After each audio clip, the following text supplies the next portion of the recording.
Hello everybody and welcome back to the channel for another controller review. This will be my second one overall.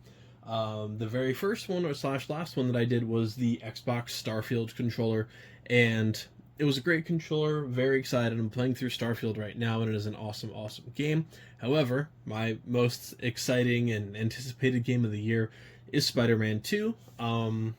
If you've never seen this channel before, the background to this is a huge Lego display that I'm working on. There's one to the left as well, which you can kind of see the table on. But essentially, I do tons of Legos, tons of video games. I review some products and controllers and toys and stuff when I can, some comic books, whatever else. So if you're interested in any of that, definitely feel free to check out the rest of my work. But today, we are reviewing the brand new Spider-Man 2 DualShock PS5 controller.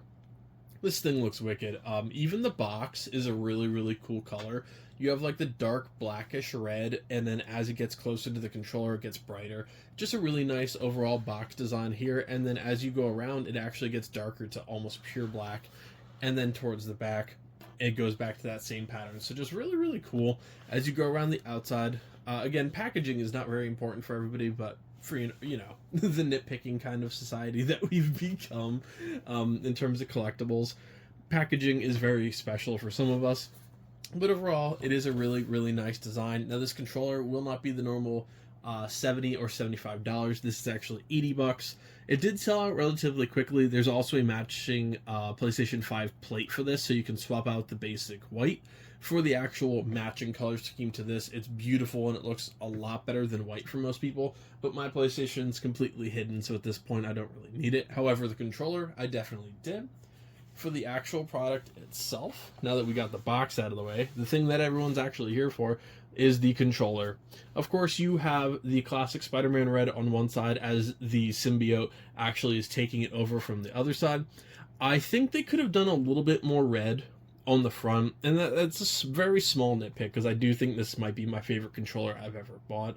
It is excellent. It is very light. It actually feels a little bit different than other DualShock controllers. This one does feel a little bit better overall. The grip is definitely still nice. I love the PS5 controller. I know that is a hit or miss depending on which side of the fence that you're on there, but I think this one looks excellent.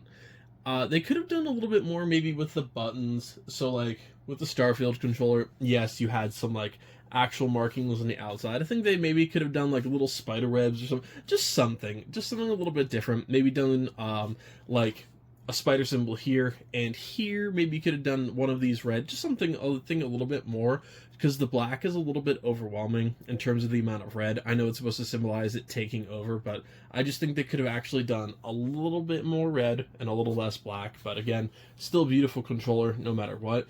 And the back is a bit disappointing. There's nothing on the back. They could have definitely continued that color scheme onto the back, at least in some variety. I think it's a little bit lazy in terms of the back half. Front half, love it. Great controller. It's on my desk for a reason.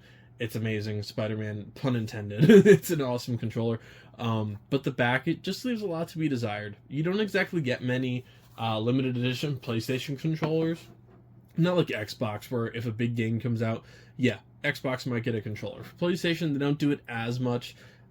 Here and there, yes, but overall, this one just, it's great. I love it, and I stand by that this is one of my favorite controllers that I own, but they just could have done a little bit more, especially with that plain back half. I just think it's a little bit lazy. In comparison, one that I haven't reviewed, just because I wasn't reviewing stuff at the time for this game, is like the God of War Ragnarok controller.